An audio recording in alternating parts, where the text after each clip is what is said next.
Assalamualaikum warahmatullahi wabarakatuh. Mustafa Muhammad sallallahu alaihi wasallam sampai terhati zaman syaitan sallallahu alaihi wasallam muqarrabin. Khususnya mu'alif hadzal kitab Said Muhammad Alwi Al-Maliki sallallahu ba'ana umatin hansatin khususnya mahadina al-asqiya Malang talamidhim asatidhim ahli baitihim lillahi ta'ala al-fatihah.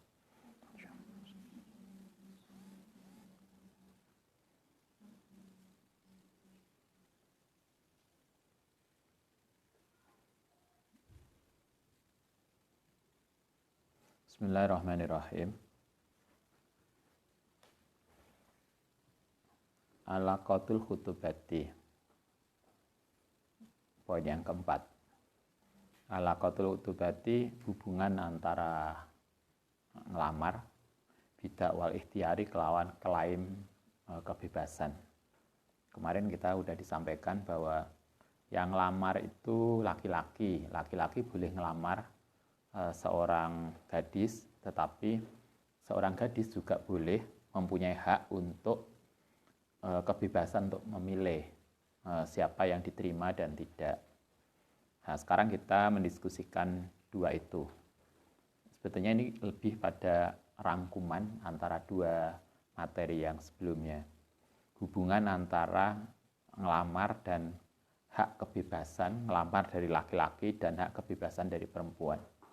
Abaha membolehkan Islam lirrajuli untuk seorang laki-laki idza arada nalikane menghendaki sapa rajul ayatazawaja ingin to nikah imro'atan ing perempuan, membolehkan apa? Ayang dzura ingin to melihat ilaiha maring mar'ah.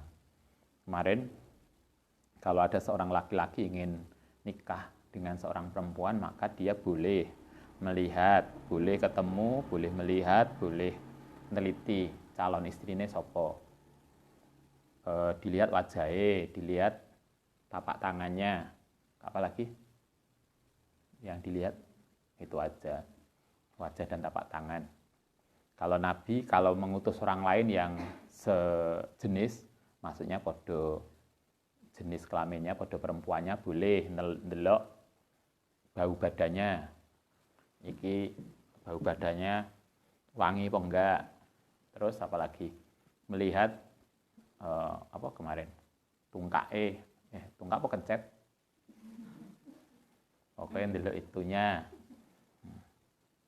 boleh dilihat. Bal wa amruhu, bahkan utai perkara rajul iku bidzalika, itu haknya laki-laki untuk melihat calon istrinya. Tapi yang dilihat kemarin hanya wajah dan tangan. Wa ma utai barang fauqa dzalika, yang lebih dari itu, iku min taswil syaiton, tidak boleh. Itu termasuk perilaku setan. Melihat calon istri lebih dari wajah dan tangan, itu perilaku yang enggak benar. Wa taqlidil kafarati, dan mengikuti perilaku kekafiran, kekufuran, enggak boleh. Kadang kita itu si pacaran wis gak karo-karoan sing didelok opo ae. Kadang sampai kelewat. Tiba-tiba wis hamil duluan. Oke, itu haknya laki-laki.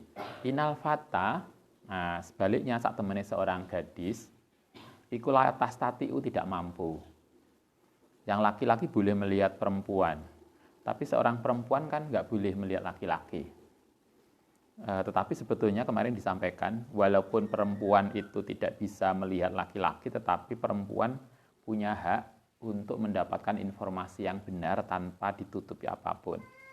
Kamatazamu, kaya oleh yang Anda duga, antarifa yang to mengikuti hakikatal fata, yang hakikatnya pemuda, fifatronima, yang dalam waktu tusmihi yang menamai ing ma bil khutubati kelan lamaran. Ketika ngelamar perempuan tidak bisa melihat timbang koyo laki-laki. Walahua itu kadzalika, memang seperti itu etikanya.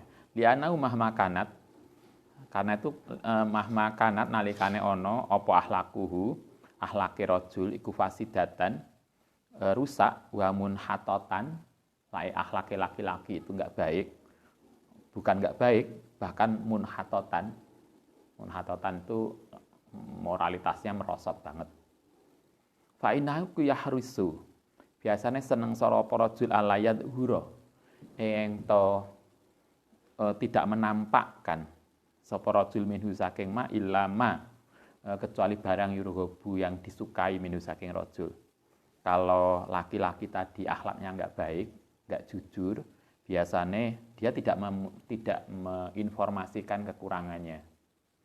Sing enggak tahu salat subuh misalnya. Mbak, saya tuh seneng sampean loh, tapi saya tuh salatnya angel. Nek subuh digugai angel. Biasanya kan, rajin Mbak. Enak dulu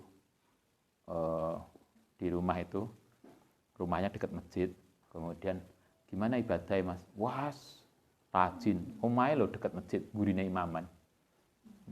Padahal gak pernah ke masjid. Kadang kita lupa begitu. Nah, kemarin kita diajarkan bahwa laki-laki itu harus menginformasikan secara benar apapun terkait dengan pribadi dia.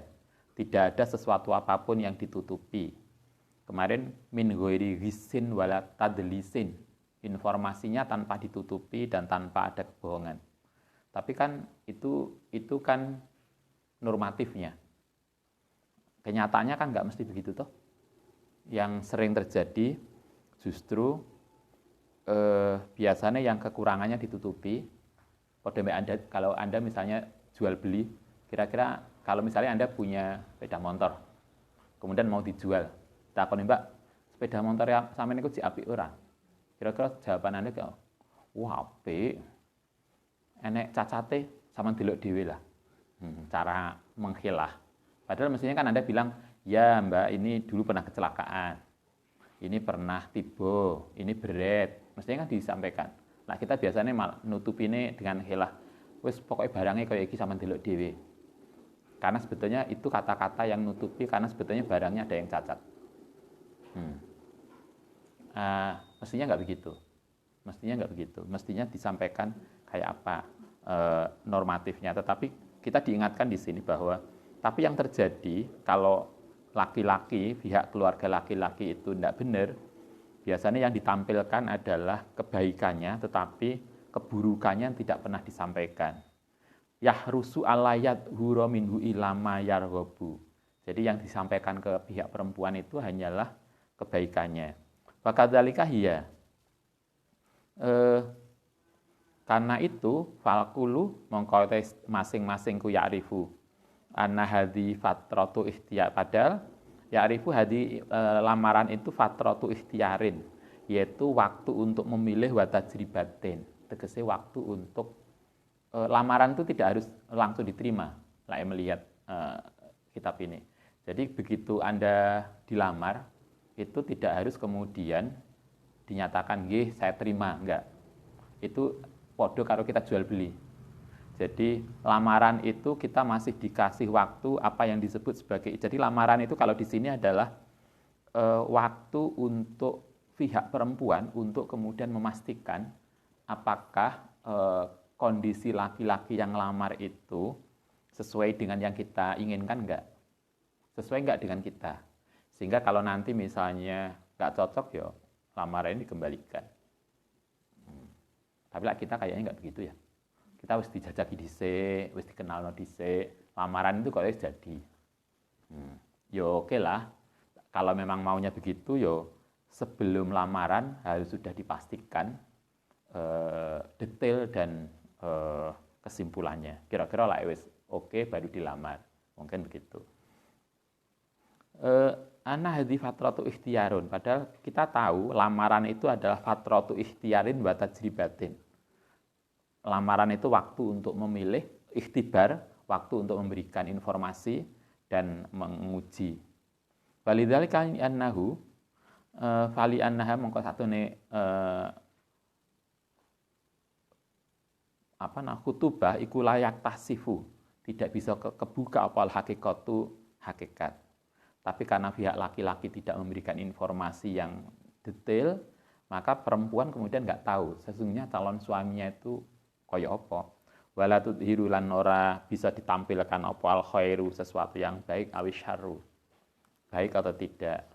Karena itulah faddoyi'u, maka kemudian menyia-nyiakan hadil miskinati yang perempuan tadi haisutus bihu, sehingga andekan jadi apa al-ulbatan ukubatan ing mainan via diri jali ing dalam tangane laki-laki. Karena laki-laki tidak bisa memberikan informasi dan perempuan itu kemudian segera menerima, maka kemudian perempuan itu akhirnya jatuh kepada laki-laki yang tidak baik. Bahkan kemudian perempuan menjadi mainan laki-laki. Bal bidoatan, bahkan kemudian perempuan seolah-olah menjadi barang sakifatan yang rendah. Tanawuli hakang memperoleh ing perempuan bidoah sapa batu orang-orang yang suka. Au maidanan litiajarobi, atau menjadi wilayah percobaan aja. Wa ini hasdene ingsun iku uhdiru hatir sapa min hadi taklidi, saking ini kebiasaan mengikuti alakma ing pengikutan yang buta kula muslimin ma'ama satane barang fidalika sapa man wong tahadda safiril adabi yang lari dari etika al-islami kang Islam, wala yaksibu lan orang lakoni bi klan masapa fa'iluhu illa ghadaballahu, kecuali bakal murka sapa Allah taala. Fala haula wala quwata illa billahil azim. Ini yang kemudian kita diingatkan di dalam proses pernikahan itu agar benar-benar satu pihak suami memberikan informasi yang benar tentang kondisinya kepada calon istri, dan calon istri harus benar-benar memilih pasangan yang tepat.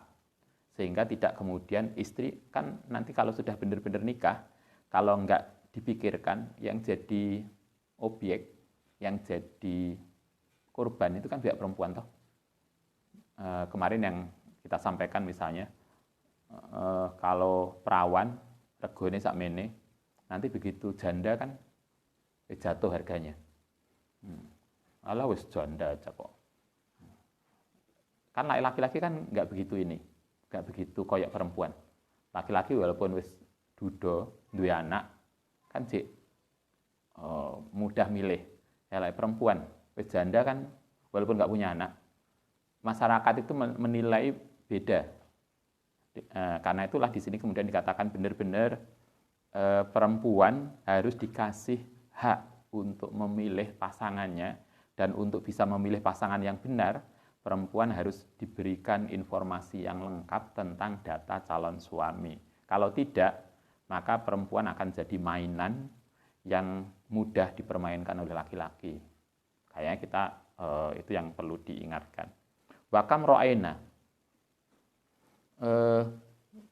betapa banyak sering saya lihat, kata Said Nawawi, min masoibi, saking bencana wa balaya lan bencana, taqaudku terjadi bisa babi hadal fikroti, dengan sebab pemikiran al-khobisati yang kotor ini, yang dimana perempuan dengan tidak berdaya tidak dikasih hak untuk memilih. Wakana lan ono apa sahibatuha, kurbannya dohikatuha, kurbannya ini tadi fikroh al-khobisah iku irdul binti al-miskinah, yaitu harga dirinya perempuan al-miskinah yang tenang. Biasanya yang gadis-gadis yang menang, pendiam, akhirnya jadi korban itu.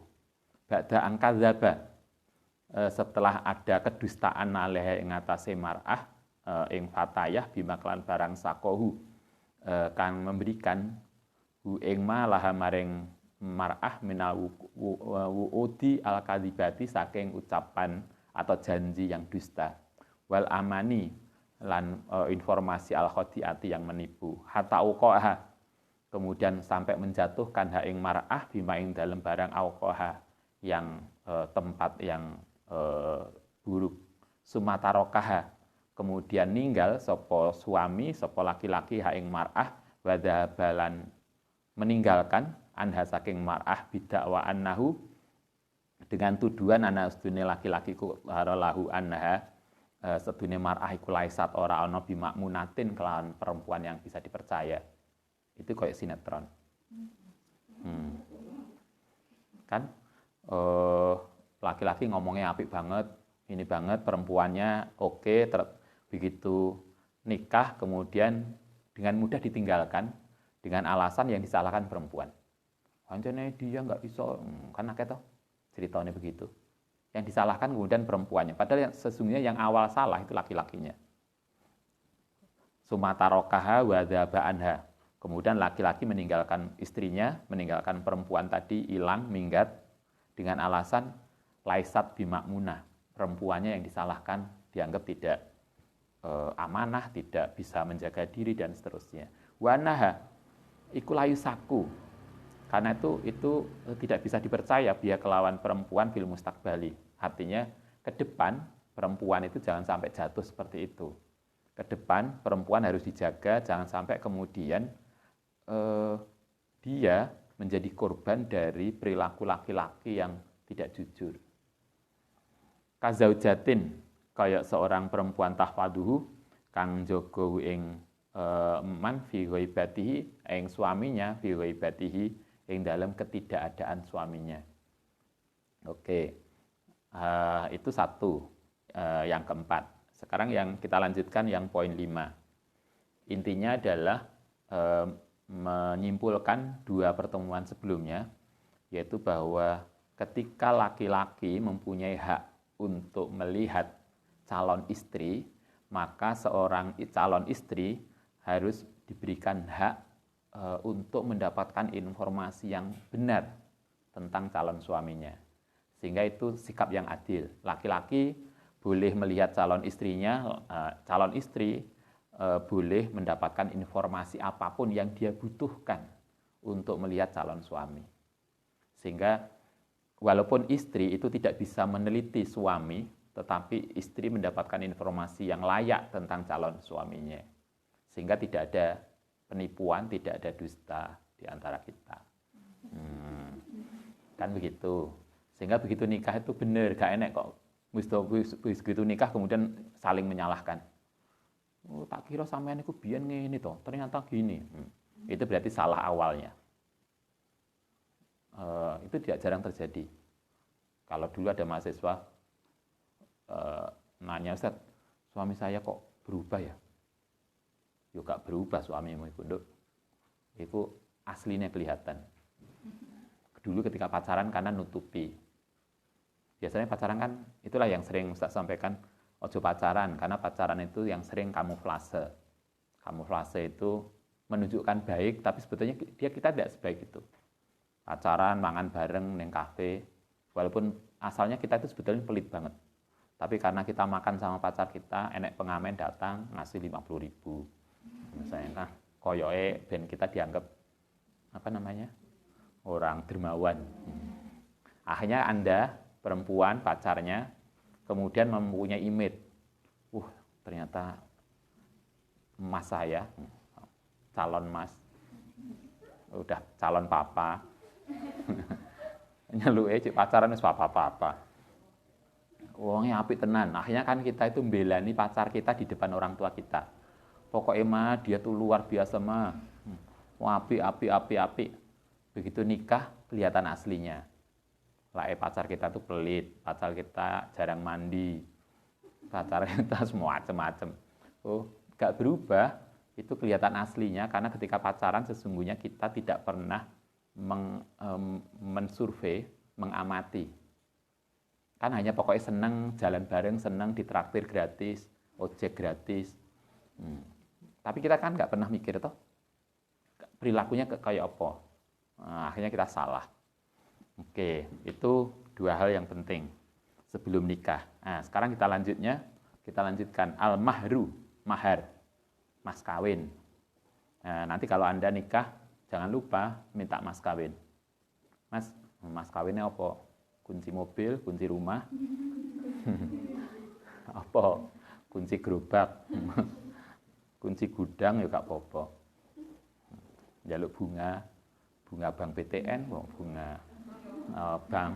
Cuma bunga pelecehan banget lah, cuma dikasih bunga Apa kuwi regane 1.500. Kita kuliah wisuda kan akeh to, pas wisuda ngasih bunga.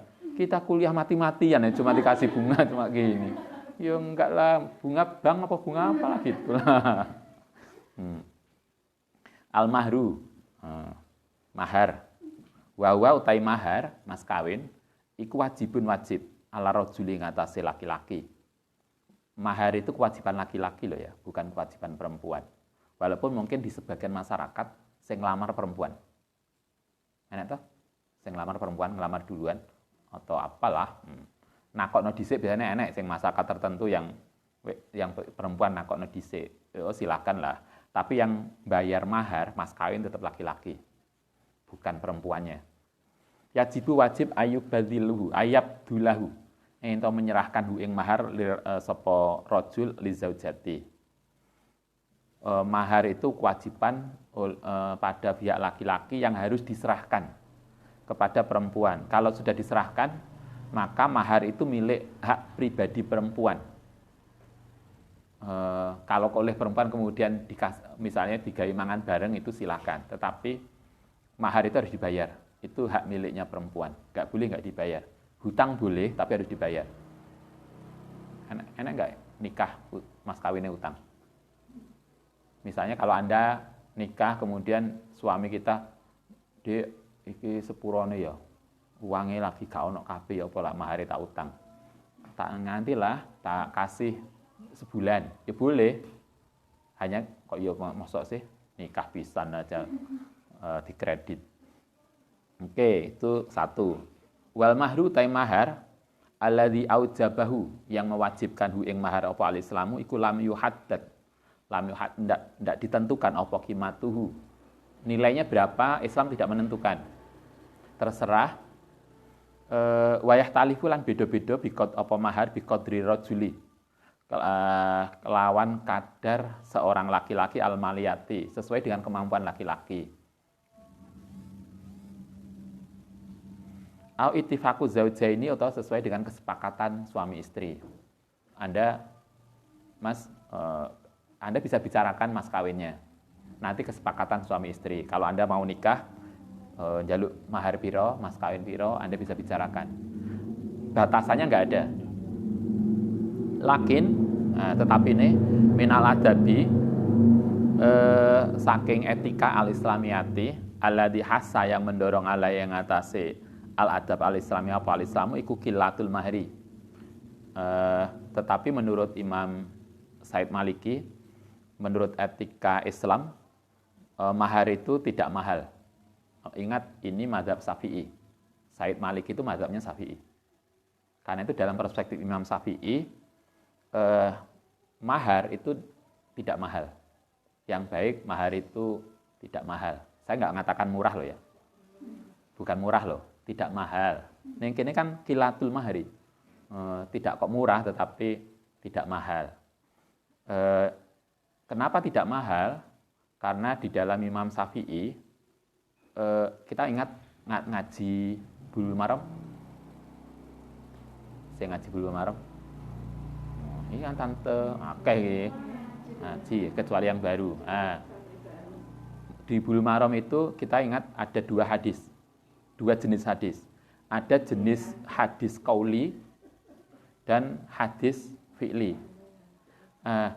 Hadis qauli itu adalah hadis-hadis ucapan Nabi.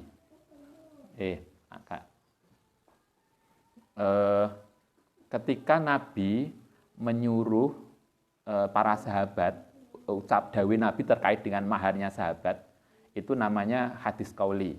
Di dalam hadis qauli itu hampir semua hadis tentang mahar itu Nabi mengatakan tidak mahal.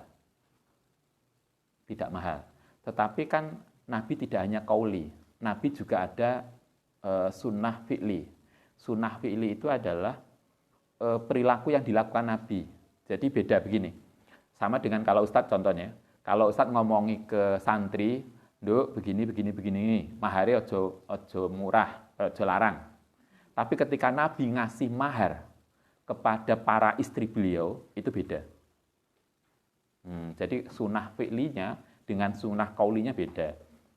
ketika Nabi ngomongi sahabat untuk ngasih mahar, maharnya menyarankan tidak mahal. Tapi ketika Nabi ngasih mahar pada istri-istri beliau, Anda bisa bayangkan, ada sebuah hadis, Anda bisa cek di Bulughul Maram, hadis sodaq, hadis tentang mas kawin. Sayyidah Fatimah itu ditanya, Sayyidah Fatimah, Kanjeng Nabi itu lah yang ngasih mas kawin ke istri-istri beliau, itu rata-rata piro? Anda tahu berapa? Di dalam hadisnya itu, Sayyidah Aisyah mengatakan gini, rata-rata Kanjeng Nabi ngasih mas kawin ke istri-istri beliau, itu 500 dirham. 1 dirham itu kalau menurut Abu Hanifah itu 3,197 gram. Katakanlah digawe 3 gram.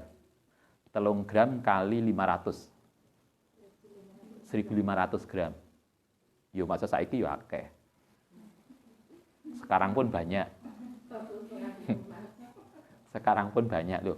Ini Nabi lah ngasih mas kawin ke istrinya loh, 500 dirham. Itu informasi valid dari Sayyidah Aisyah.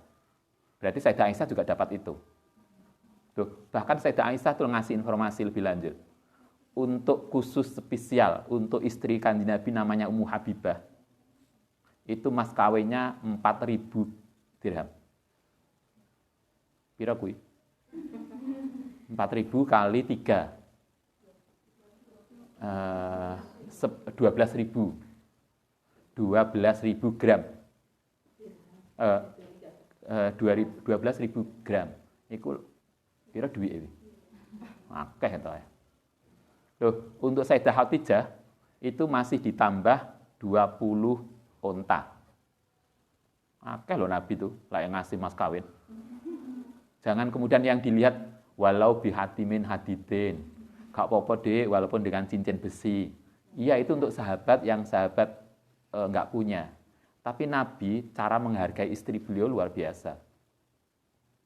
Nah, sekarang kita milih. Kira-kira Anda ngikuti sunnah kaulinya atau sunnah fi'linya? Yang laki-laki yang di rumah. Melu hadis kaulinya Nabi, atau ngikuti perilaku Nabi. Perilaku Nabi, mas kawinnya, yaitu tadi, menurut Sayyidah Aisyah rata-rata 500 gram, 500 dirham. Itu luar biasa loh. Nilainya. Itu satu. Artinya begini, saya ingin menyampaikan, Imam Syafi'i itu lebih mengikuti pada sunnah qauli Nabi. Sehingga Imam Syafi'i menyarankan mas kawin itu tidak mahal. Tetapi kalau Abu Hanifah, ini yang kemudian melahirkan perbedaan pendapat. Abu Hanifah lebih mengikuti sunnah fi'li Nabi. Sunnah perilaku Nabi, apa yang dicontohkan oleh Nabi pada istri beliau. Karena itulah, kalau Abu Hanifah mengajarkan pada kita begini, mas kawin itu harus berupa barang. 1. Dan bernilai mahal. Harus barang, tidak boleh jasa. Misalnya gini, Dek, sampean tak nikahi, mas kawinnya antar jemput kuliah ya. Misalnya, itu nggak boleh kalau mazhab Abu Hanifah, nggak boleh. Tapi kalau Imam Syafi'i, boleh. Jasa itu boleh. Misalnya gini, Dek, saya ini ahli maca Quran. Saya bisa maca Quran dengan lagu tertentu. Sampean kan gak pati iso, misalnya. Wes, sampean tak nikahi, mas kawinnya ngajari sampean tartil Quran. Itu boleh kalau Imam Syafi'i. Karena ada hadisnya. Dalam Bulughul Maram dulu pernah kita kaji. Suatu ketika ada seorang perempuan tuh datang ke Nabi. Kanjeng Nabi, sampean mau nggak nikahi saya? Coba. Kok ya saiki gak ono ya? Moro-moro enek perempuan ke yai. Yai, jenengan mau dengan saya? Punya ini saya ngamuk.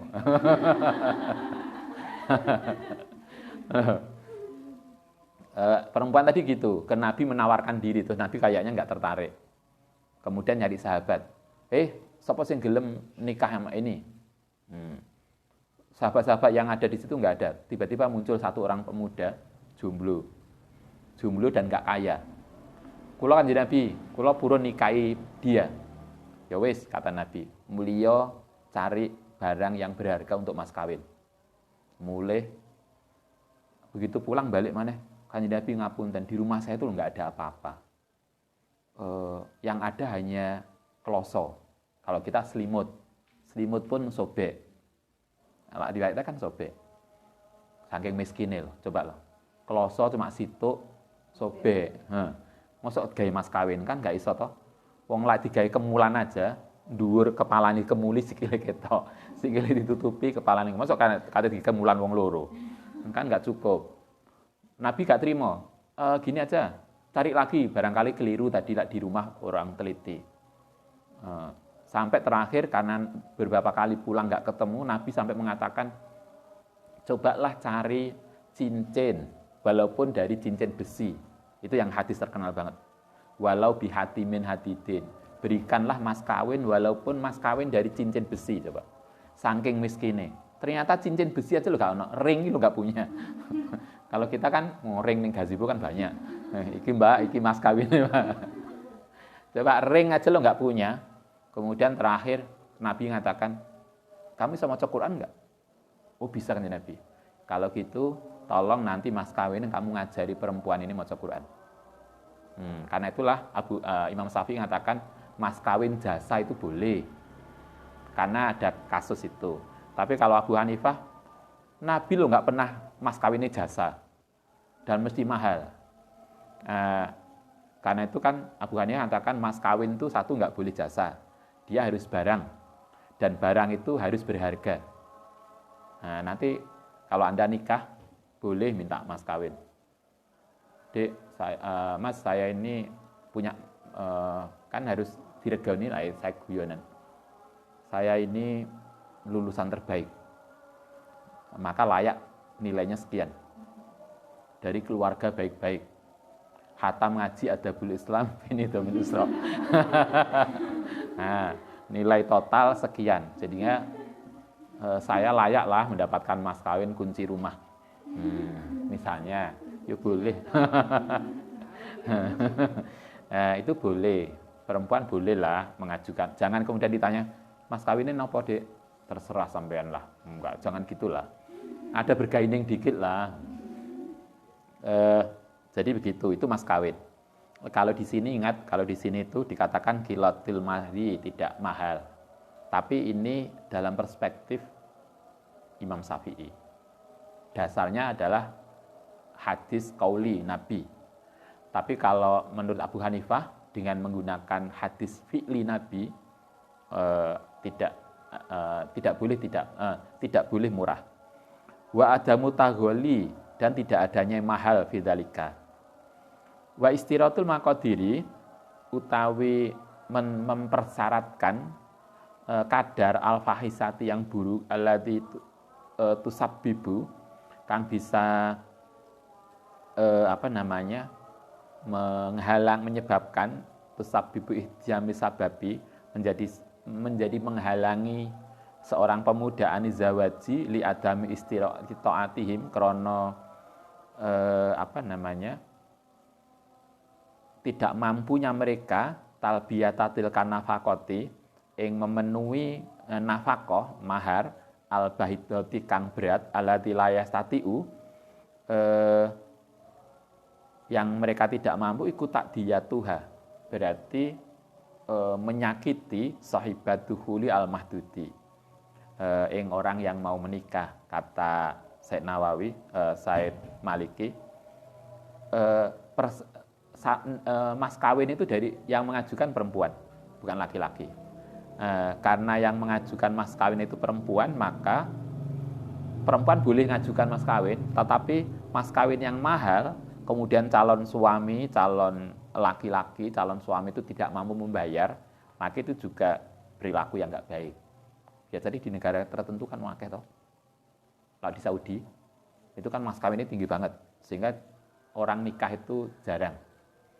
Nah, akhirnya kan banyak beberapa orang Saudi kemudian melayune ke Indonesia, golek istri ning Bogor. Itu kan karena nikah angel. Di daerah Indonesia sendiri kan ada di daerah tertentu yang jaluk mahar tinggi, maharnya harus sekian, sehingga kemudian banyak laki-laki yang nggak bisa nikah karena tingginya mahar. Itu juga bukan perilaku yang baik. Saya kira perlu bisa didiskusikan lah, kira-kira Anda tidak merasa direndahkan, laki-laki juga tidak merasa berat. Saya kira bisa dibicarakan. Tentu yang layak, jangan hanya pokoknya seperangkat alat sholat. Yo, mosok sealat sholat. Nah, alat sholat kan biasa lah. Tuku dewe, duwe lah. Apa lah gitulah mas kawinnya. Seperangkat perhiasan yang senilai dengan rumah seisinya. Saya ingat masih ingat dulu ada famili nikah suaminya dari Banjar. Kemudian pas nikah itu mas kawinnya rumah seisinya. Jadi begitu nikah, rumah itu milik dia. Kan bagus toh. Masuk santri hatam Riyadhus Shalihin. Hatam Bulughul Maram. Dan yang penting hatam Adabul Islam. Masuk cuma seperangkat sholat. Kala ngendika sapa Nabi li rajulin maring seseorang aroda yang menghendaki an yatazawaja engton nikah sapa man bi arba'i awakin kelawan 4 perak, 4 batang perak. Ka'annakum ditegur, coba. Ini kan Nabi, beda toh. Ada seorang sahabat nikah, mas kawinnya 4 perak, 4 kalau kita emas batangan. Nah, 4 batangan emas. Oleh Nabi malah ditegur, nggak boleh. Tapi Nabi sendiri yang mas kawin tinggi banget juga. Nah, artinya kan itu 2 hal yang berbeda. Tazawaja biarat awakin kanakum sejenis sira ikutan hituna. Mau mengukir alfidota min ardi hadal jabali saking gunung. Kata Nabi, kamu ini mau nggowo gunung emas tah? Maksudnya gitu. Artinya teguran Nabi agar mas kawinnya tidak mahal. Wa qala lan ndika sapa sallallahu alaihi wasallam fi khutbati ing dalem khutbah Nabi ala tughulu aja gawe mahal sapa sira sedekatan nisa ing mas kawine perempuan. Fi innahu fa innaiku laukana lamun ana sapa perempuan iku makruman orang yang mulia fi dunya awit takwa indallahi ta'ala kana mongko yakti ana aulakum luwih baik Gusti sira kabeh biya kelawan mar'ah sapa Nabiullah Kanjeng Nabi.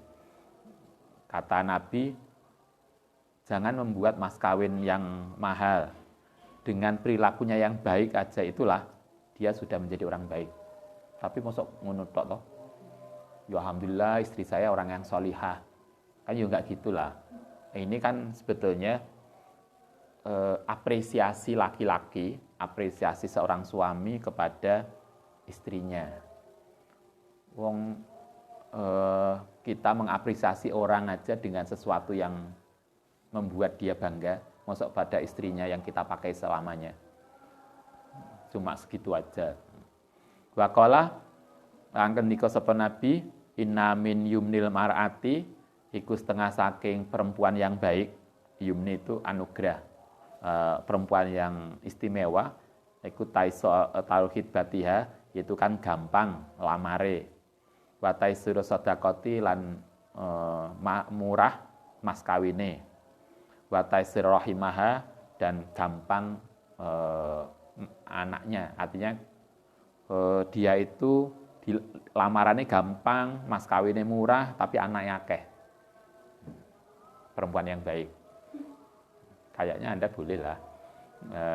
Tapi ya aja ngono. Lek wong Jawa ngatakan ngono ya ngono, aja ngono lah. Kan gitu toh.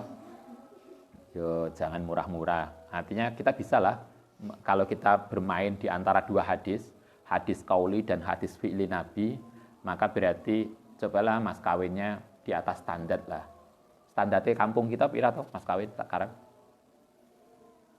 Mas kawin biasanya berapa? 1 juta?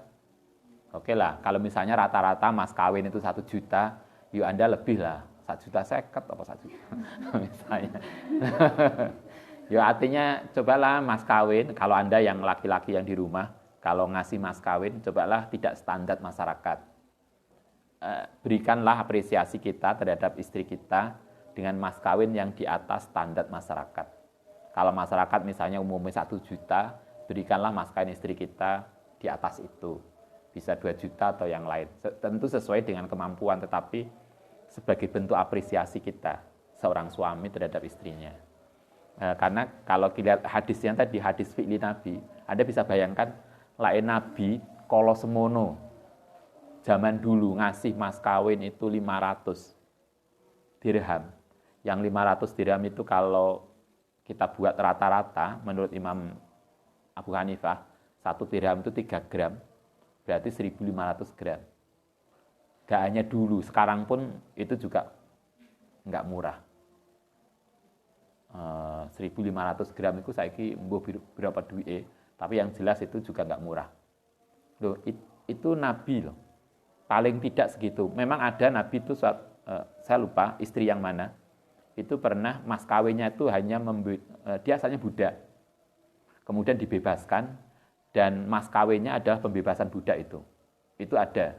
Tapi kalau kita lihat Sayyidah Aisyah mengatakan, hampir semua istri Nabi mas kawinnya 500 dirham. Bahkan yang Ummu Habibah itu 4.000 dirham.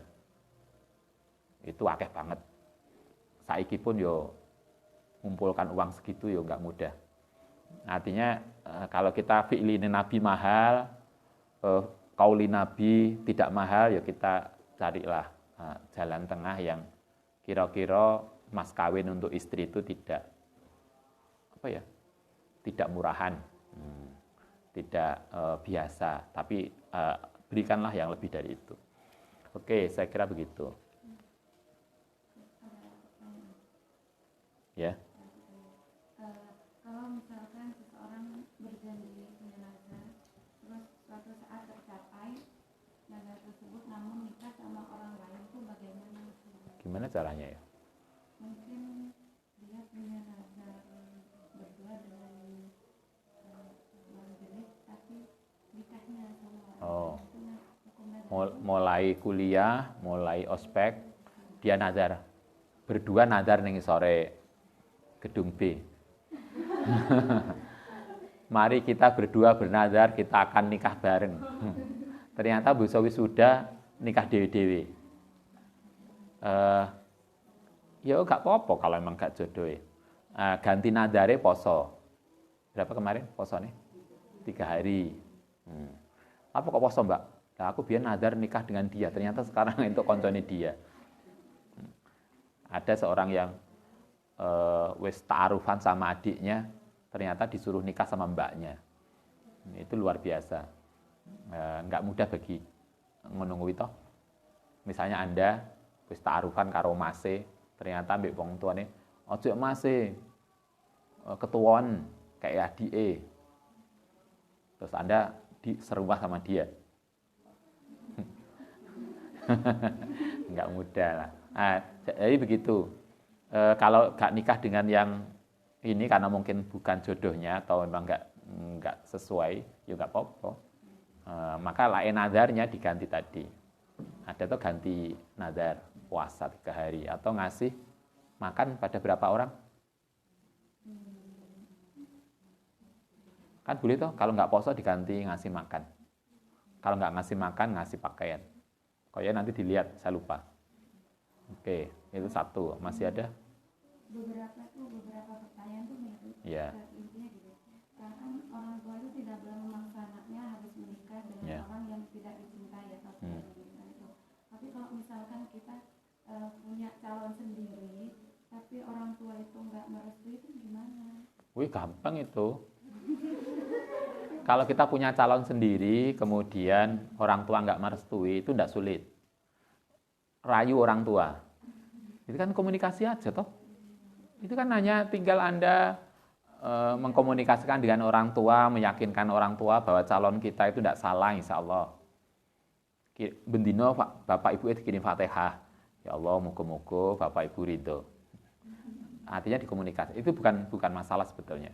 Jadi artinya orang tua sama anak nggak ada titik temu, nanti dibicarakan. Lain mentok-mentok mentok bukan mentok. Mentok, wis apa ya? Apa bahasa Indonesia ini mentok itu apa? Wis pol ya, nggak wis jalan buntu antara komunikasi. Kalau memang kemudian orang tua dan anak memenuhi tidak sepakat, ada titik nggak ketemu, jalan buntu. Kalau saran Ustadz, ikuti kemauan orang tua. Jangan pernah kita menikah tanpa restu orang tua. Banyak hal yang kita bisa reasoningnya yang Anda bisa mengatakan sehebatnya kita mencintai suami dan istri kita, itu bisa cerai. Tetapi dengan orang tua tidak pernah bisa cerai. Gitu kan? Yang kedua, yang sering saya sampaikan, kita itu kenal dengan calon suami kita itu baru berapa lama toh? Mungkin mulai ospek. Mulai SMA, ada toh suatu ketika pernah Ustadz sama Ibu nikah, bukan nikah, menghadiri pernikahan. Kemudian ada souvenirnya, ketemuan tanggal piro, jadian tanggal piro, lamaran tanggal piro. Wah, dan luar biasa. Nikah tanggal piro. Oke lah, tapi paling kan hanya mulai SMP atau SMA.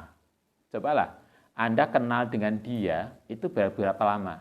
Coba Anda bandingkan, kita kenal dengan ayah ibu kita berapa lama? Kan tidak hanya kenal, yang merawat kita, nasib masa depan kita. Logikanya tidak mungkin kita memilih orang yang baru kita kenal, kemudian mengalahkan orang yang jauh lebih lama dan merawat kita. Tapi kalau bisa dikomunikasikan, itu dikomunikasikan. Nggak ada kok yang nggak bisa dikomunikasikan. Yang penting kan cara komunikasinya dan meyakinkan orang tua. Pokoknya pastikan orang tua kita itu yakin. Orang tua tetap gak iso, wis tau gini aja Mi. Saman tes kurang apa sih? Kong maca Fathul Qorib boleh. Loh kan begitu toh? Loh kalau orang tua kemudian nggak percaya, udahlah calon saya ini boleh dites apa wae. Maca kitab Adabul Islam wal Usroh misalnya boleh atau apa ya, artinya untuk meyakinkan orang tua bahwa pilihan kita itu nggak salah. Kadang karena begini, psikologi orang tua itu kan ada sebuah khawatiran jangan-jangan anakku gak bahagia dengan dia. Itu benar loh. Jadi Anda mungkin karena belum jadi orang tua, jadi kita nggak tahu paham psikologi. Kalau Ustadz kadang kita tuh sebetulnya tidak protektif pada anak, tapi kadang-kadang kita terlalu khawatir. Sehingga akhirnya karena mosok gini gak entuk, ini gak entuk. Padahal bukan itu maksudnya. Karena kekhawatiran yang besar dari orang tua. Kadang kan orang tua mikirnya kayak cilik tak openi, mondok tak usahakan nyari sangu yang banyak. Kemudian dia akan nikah dengan orang yang orang tua sendiri juga belum tentu kenal banget toh. Kayak iso mangan nang anakku. Mulai pernah bener. Suatu ketika saya pernah menghadiri pernikahan. Ada temen anaknya wedok.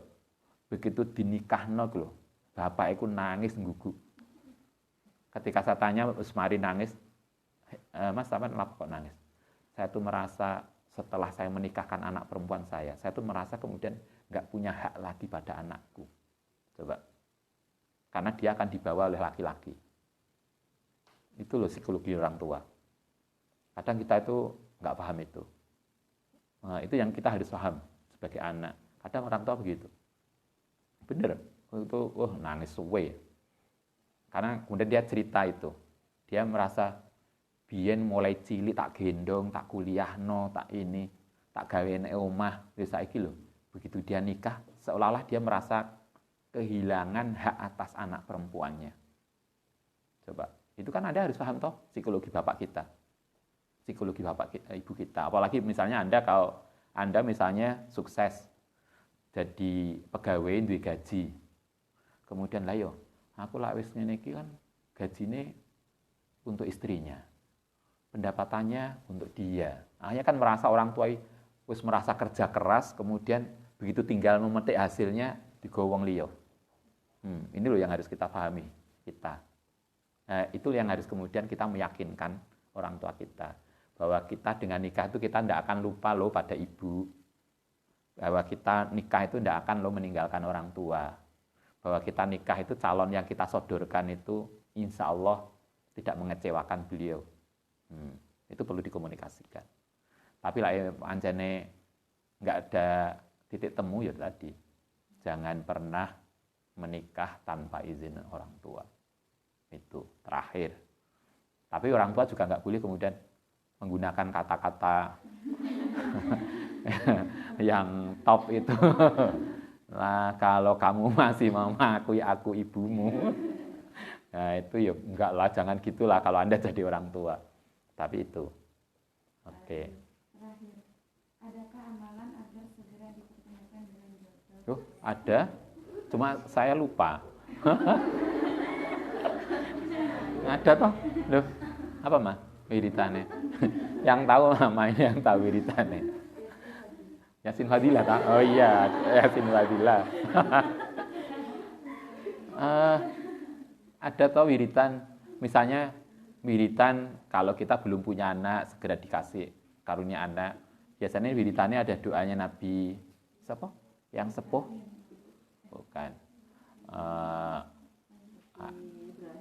Bukan Nabi Ibrahim, yang ada Nabi yang Zakaria yang sepuh, kemudian doa itu kemudian dikaruniai putra Yahya. Itu ada. Kemudian ada amalan tertentu yang ben apa tuh gak sing gak ono amalane. Wong mau haji aja loh, anak selawat haji. Pengen ketemu jodohnya, pengen segera menikah, ada tuh amalannya. Itu ada, cuma saya lupa. Sekarang kan lupa.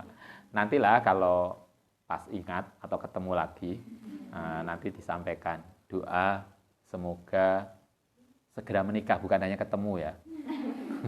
Segera menikah. Ada, yang jelas ada amalannya. Ada amalan tertentu, doa tertentu yang cuma sekarang saya lupa. Karena juga diwaca maneh. Kan sudah nggak baca lagi. Jadi selali. Oke, jadi begitu ya. Oke lah, nanti yang belum terjawab kita jawab besok atau nanti waktu yang lain. Al-Fatihah.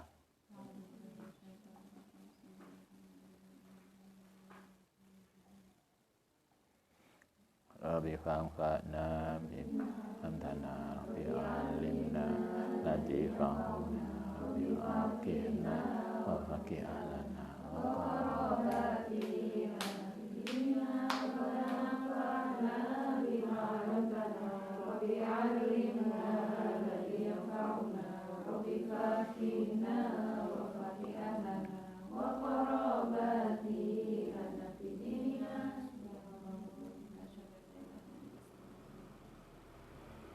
Assalamualaikum warahmatullahi wabarakatuh.